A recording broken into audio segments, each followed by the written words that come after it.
Sur le port Chantraine, l'heure est au dernier réglage pour Alexis Loison. On est prêt, je pense qu'on fait partie des bateaux qui vont faire peur pour cette édition. Prêt à en découdre, le skipper cherbourgeois naviguera à bord de Léon, un bateau de 10,50 m, nouveau-né du chantier JPK. À ses côtés, le constructeur du navire, Jean-Pierre Kelbert.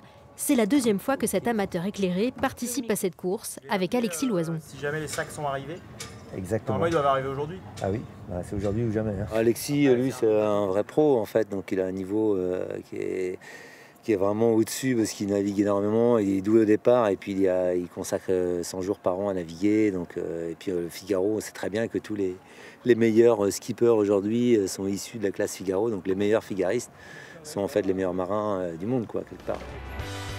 Un marin qui, depuis sa première participation en 2005, enchaîne les victoires. Mais la plus marquante reste celle de 2013, où il réussit un exploit historique.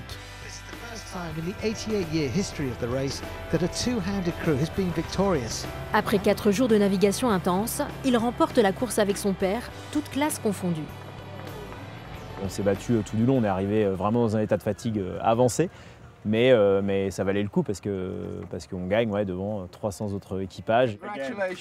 C'était même pas dans nos rêves les plus fous. Et puis de faire ça avec son père en plus, ça c'est des moments incroyables, quoi. Moi c'est mon meilleur souvenir de régate.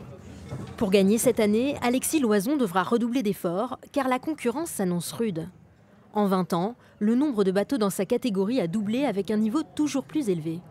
Et c'est ça aussi qui donne envie de revenir en fait, sinon si le niveau baisse, tout ça, c'est moins challengeant et c'est quand même ça qu'on vient chercher.